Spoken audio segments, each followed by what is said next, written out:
Hi friends, welcome to reel connect. అందరూ ఎలా ఉన్నారు?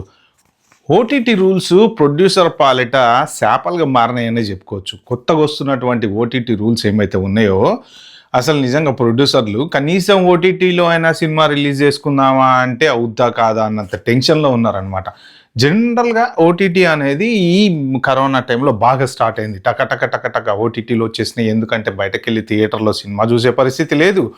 సో చచ్చినట్టు ఇంట్లో కూర్చొనే చూడాలి, ఎటు పోవడానికి లేదన్న టైంలో టక్కా టక్కా ఓటీటీలు వచ్చేసినాయి. దాని తర్వాత ఆ ఓటీటీలు సక్సెస్ అవడంతో ఏమైందంటే పుట్టగొడుగులాగా వచ్చినాయి అనమాట. అది ఒక రకంగా చిన్న నిర్మాతలకి మంచి అదృష్టం కలిసి వచ్చింది ఆ టైంలో. ఎందుకు అంటే మూలన పడేసి పనికి మాలిన సినిమాలు, ఎవడు చూడని సినిమాలు, థియేటర్లో రిలీజ్ కాని సినిమాలు కూడా టక్క టక్క టక్క టక్క ఓటీటీలకు అమ్మేస్తారు. ఓటీటీ వాళ్ళు కూడా ఏంటంటే మార్కెట్ పెరుగుతుంది, సబ్స్క్రిప్షన్లు వస్తున్నాయి, జనాలు చూస్తున్నారని ఉన్న లేని సినిమాలన్నీ కొని పడేశారు. టక్క టక్క రిలీజ్ అయ్యాసే విపరీతంగా జనాలు అయితే భయంకరంగా చూశారనమాట. దాంతో ఏమైందంటే అప్పటి నుంచి అదొక ట్రెండ్ అయిపోయింది. సినిమా తీస్తున్నాము అంటే ముందు ఓటీటీకి అమ్మేసి ఓటీటీ వాళ్ళ దగ్గర నుంచి సగం డబ్బులు తీసుకుని ఆ సినిమాని షూటింగ్లో మన దీనికి ప్రొడ్యూసర్ ఖర్చు పెట్టేవాడు అనమాట. కానీ చివరికి ఏమైందయ్యా అంటే సినిమాలు ఫ్లాప్ అవడం మొదలుపెట్టినాయి. పెద్ద సినిమాలు, భారీ బడ్జెట్లు ఓటీటీకి వచ్చిన తర్వాత అటర్ ఫ్లాప్. ఎందుకంటే వీళ్ళు ముందే డబ్బులు ఇచ్చేస్తారు. ఓటీటీ వాళ్ళు తీసుకున్న తర్వాత ఏమవుతుంది, ఆ సినిమా ఫస్ట్ మార్నింగ్తోనే లేచిపోతుంది.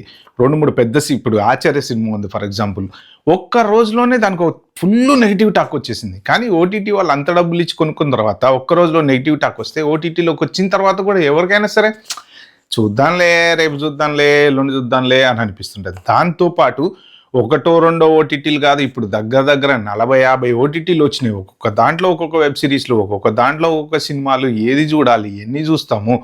మెయిన్ చూసుకుంటే నెట్ఫ్లిక్స్, అమెజాన్ ప్రైమ్, G5 ఇలా ఉన్నా కానీ ఎటు వచ్చినా అన్ని ఓటీటీలలో ఒక్కో దాంట్లో ఒక్కోటి ఏదో ఒక మంచి సినిమా, మంచి వెబ్ సిరీస్ ఉంటుంది కదా. సో అన్ని సబ్స్క్రిప్షన్లు కొనుక్కోవాలంటే ఎక్కడ కొనుక్కుంటాం?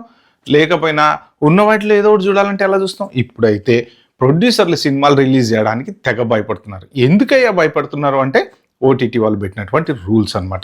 ఇదివరకు ఓటీటీ ఈ పెద్ద పెద్ద ఆర్టిస్టులు ఉన్నారు కదా అని చెప్పి ఇష్టం వచ్చినట్టు డబ్బులు ఇచ్చేవాళ్ళు. ఇప్పుడు ఏంటంటే వాళ్ళు ఇంకా మేము డబ్బులు ఇవ్వము, ఇంత ఇవ్వము. సినిమా రిలీజ్ అయిన తర్వాత మీ సినిమా హిట్ అయితే అప్పుడు దానికి ఎంతో కొంత డబ్బులు ఇచ్చి మేము కొనుక్కుంటాం అంటున్నారు అనమాట. జనరల్గా ఇంతకుముందు ఏంటంటే ముందే ఓటీటీతో అగ్రిమెంట్ చేసేసుకొని వాళ్ళ దగ్గర నుంచి, ఎందుకంటే ఇప్పుడు పెద్ద పెద్ద ఆర్టిస్టులు ఉన్నారనుకోండి, ఆ ఆర్టిస్టులను బట్టి ఓటీటీ వాళ్ళు ఖచ్చితంగా ఈ సినిమా మాకు వర్కౌట్ అవుద్ది అనుకుని తీసుకునేవాళ్ళు. ఇప్పుడు ఏంటంటే ఎంత పెద్ద ఆర్టిస్ట్ అయినా సరే ఒక్క దెబ్బకు ఒక్క రోజులో సినిమా ఫట్ అయితే ఎవడు చూస్తాడు?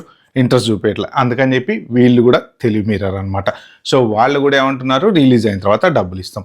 మీరు పెట్టే పెట్టుబడి అంతా సగం హీరోకి పోతుంది, సగం హీరోయిన్కి పోతుంది, సగం ఆర్టిస్టులకు పోతుంది. సినిమా షూటింగ్కి ఎంత ఖర్చు అవుతుంది? పావాలను ఇప్పుడు 10 రూపాయలు ఖర్చు అయింది అనుకోండి సినిమాకి, 10 రూపాయల్లో 8 రూపాయలు మొత్తం అంతా ఈ ఆర్టిస్టులకే పోతుంది. సినిమా షూటింగ్ ఖర్చు 2 రూపాయలే. మరి అంతంత బడ్జెట్లు ఎవరు ఇచ్చుకోమన్నారు? ఈ ఓటీటీ పుణ్యమా అని చెప్పేసి సినిమాలు వెళ్తున్నాయి, కొంటున్నారు కదా అని చెప్పి ఇష్టం వచ్చినట్టు విపరీత 100 కోట్లు 1000 కోట్లు చేస్తారు హీరోకి. ఒక్క సినిమాకి హీరో ఎంత తీసుకుంటాడు? అంతంత రెమ్యూనరేషన్లు ఇస్తుంటే మరి ఆ సినిమా 1 రోజు 2 రోజుల్లో ఫ్లాప్ అవుతుంది. థియేటర్లో ఎంతమంది చూస్తున్నారు?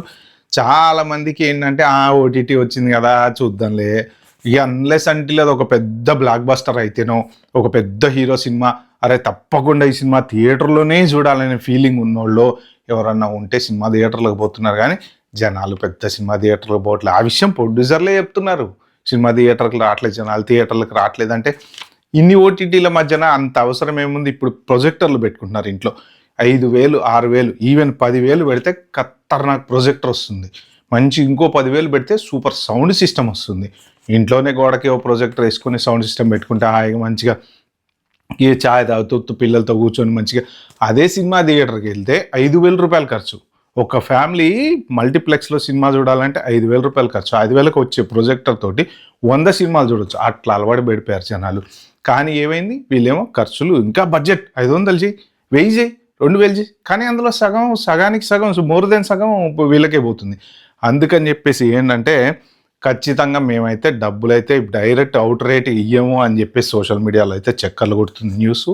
ఓటీటీలు కూడా తెలివి మీరారని ముందే డబ్బులు ఇవ్వమని, మీ సినిమా రిలీజ్ అయిన తర్వాత కానీ ఆ సినిమా బాగుంది మాకు వర్త్ అని అనుకుంటే అప్పుడు డబ్బులు ఇస్తాం.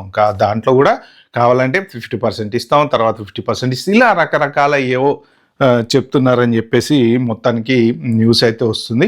సో ఇందులో ఏవి ఫ్లాప్స్ అవుతున్నాయో తెలియదు, ఏవి హిట్ అవుతున్నాయో తెలియదు, హిట్ అయినా ఎక్కువ రోజులు నడవట్లేదు. అందుకని చెప్పేసి ఓటీటీ వాళ్ళు పెట్టే కండిషన్స్కి మొత్తానికి ప్రొడ్యూసర్లకైతే మాత్రం చుక్కలు కనబడుతున్నాయి. సో చాలా సినిమాలు అయితే ఈ ఓటీటీ డీల్స్ కాక రిలీజ్ చేయలేక ఆపుకొని కూర్చున్నారు అనమాట. చిన్న సినిమాలు ఆబ్వియస్లీ ఇంకా మొన్నటి దాకా ఓటీటీ వాళ్ళు కొనేవాళ్ళు. ఇప్పుడు ఓటీటీ వాళ్ళు కూడా చిన్న సినిమాలు కొనట్లేదు పాపం. ఏంటంటే అది కాంపిటీషన్ అయిపోయింది, దాని మీద డబ్బులు రావు.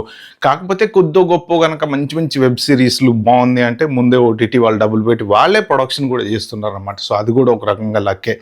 సో మెయిన్ వచ్చిన ప్రాబ్లం వల్ల ఎవరికయ్యా అంటే పెద్ద సినిమాలకు మాత్రమే. సో వాళ్ళు తలబట్టుకొని